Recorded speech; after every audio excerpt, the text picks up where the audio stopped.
In the NFL, teams routinely come out of nowhere to make the playoffs or go on deep postseason runs. Last year, the Tennessee Titans went on a miracle sprint to the AFC title game, while the San Francisco 49ers went from 4-12 to 13-3 and booked a spot in the Super Bowl. Both teams appeared to have a good chance at proving those 2019 campaigns weren't flukes, but it wouldn't be shocking if they were. Some of the most notable fluke seasons in league history featured teams shooting to solid records seemingly out of nowhere, and with a big assist from luck, outside factors, or even a gimmick. The majority of said teams fell right back off the map too. These 10 teams stand out as the NFL's biggest flukes ever. Number 10 is the 2001 New England Patriots. In 2001, a wild chain of events helped jumpstart what we now know as the New England Patriots dynasty. But that doesn't mean their 2001 season wasn't a fluke. Bill Belichick was entering his second year as the Patriots head coach after a 5-win campaign in 2000. Tom Brady was a relatively unknown 6th-round pick who got forced into action because of an injury to Drew Bledsoe. Belichick and Brady guided the Patriots to an 11-5 record during the regular season and then had an infamous escape in the divisional round against the then Oakland Raiders.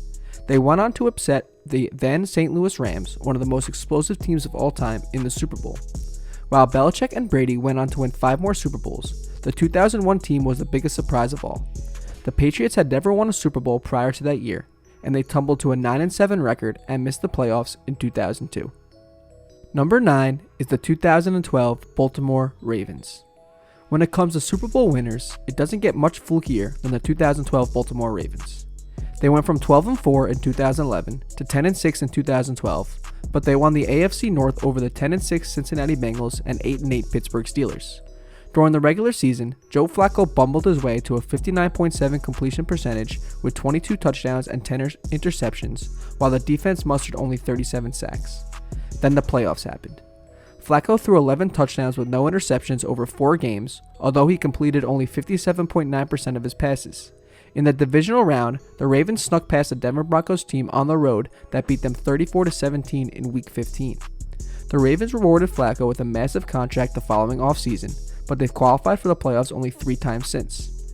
They also went better than 8-8 just once over the next 4 seasons. Number 8 is the 2011 New York Giants. It's hard to get flukier than the 2011 New York Giants, who went on a miracle run to a Lombardi trophy. They finished the regular season with a 9-7 record and needed a Week 17 win just to get into the playoffs. They also get swept by a 5-win Washington team and had only 1 win against a team that finished above 500. While Eli Manning threw for 4,933 yards during the regular season, he also posted a paltry 29-16 touchdown to interceptions ratio, and the running game behind him mustered only 3.5 yards per carry.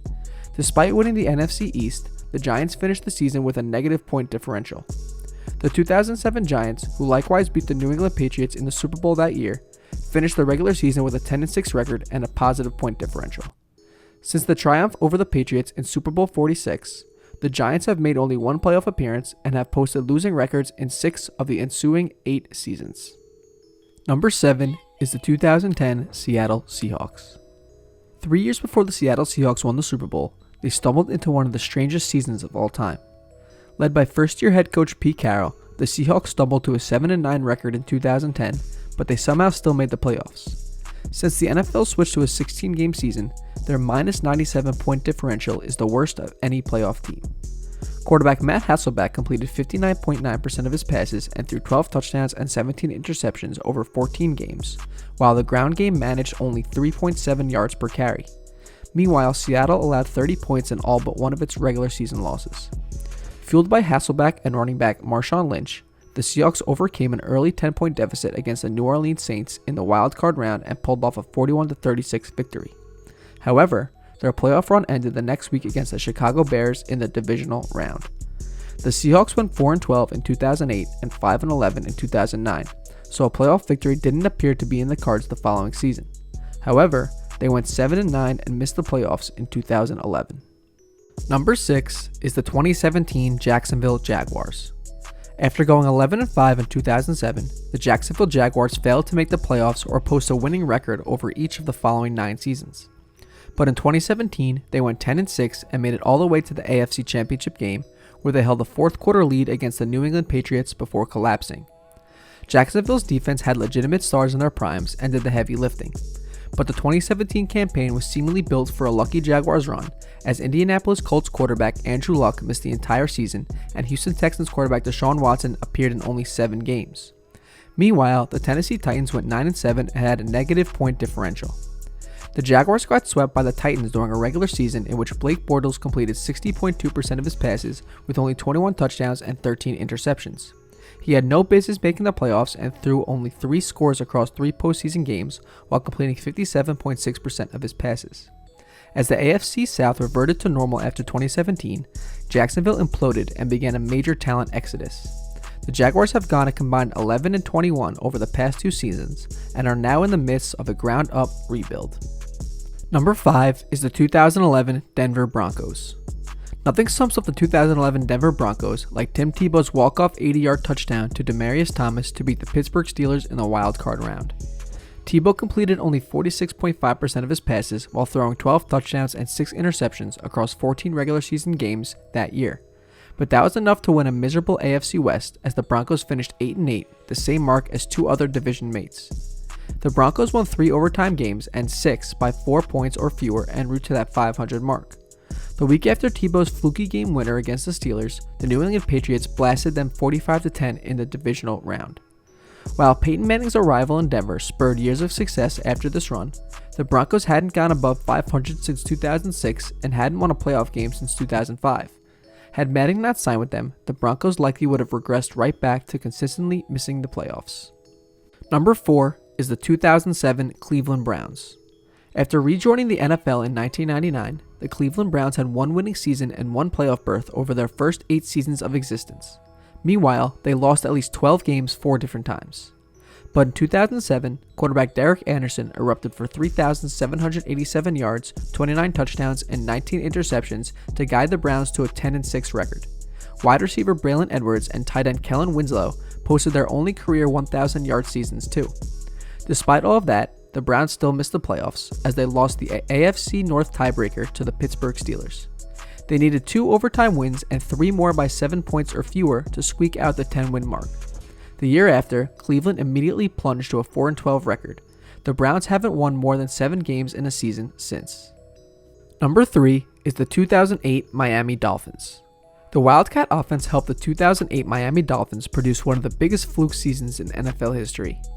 Running backs Ronnie Brown and Ricky Williams tallied 650-plus rushing yards apiece as the Dolphins surged to 11 wins and an AFC East crown.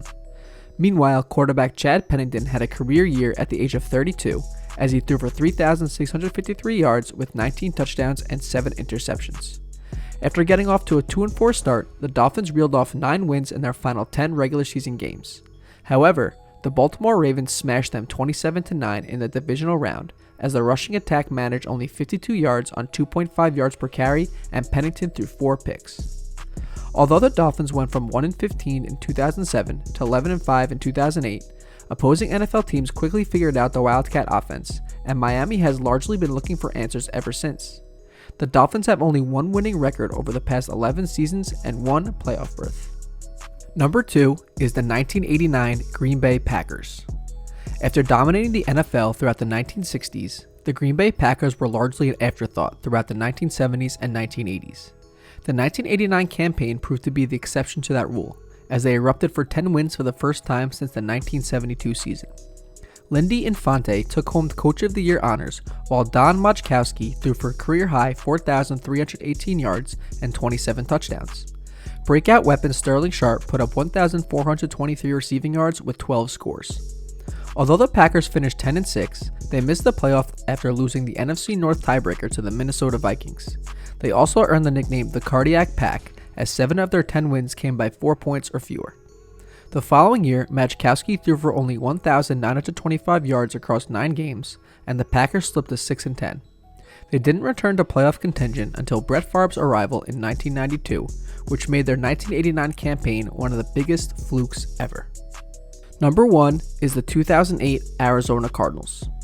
After rebranding from the Phoenix Cardinals to the Arizona Cardinals in 1994, the franchise posted 1 winning season between then and 2007. But in 2008, they had the benefit of playing in an awful NFC West. The Cardinals finished with a 9-7 record and had a +1 point differential, but that was enough to beat out the rest of the division. Although quarterback Kurt Warner threw for nearly 4,600 yards and 30 touchdowns, his running game averaged less than 4 yards per carry, and Arizona got blown out by at least 21 points in 3 of the final 5 weeks of the regular season. After knocking off the top-seeded Carolina Panthers in the divisional round, the Cardinals had home field advantage for the NFC title game. That helped them escape with a 32-25 victory over a Philadelphia Eagles team that blasted them 48-20 in Week 13. Since that Super Bowl appearance, the Cardinals have made the playoffs only 3 times and had 4 winning records. Although they went 10-6 and lost in the divisional round in 2009, they skidded to a 5-11 record in 2010 and didn't finish above 500 again until 2013. That's it for today's Sports Mafia video. Thank you for watching.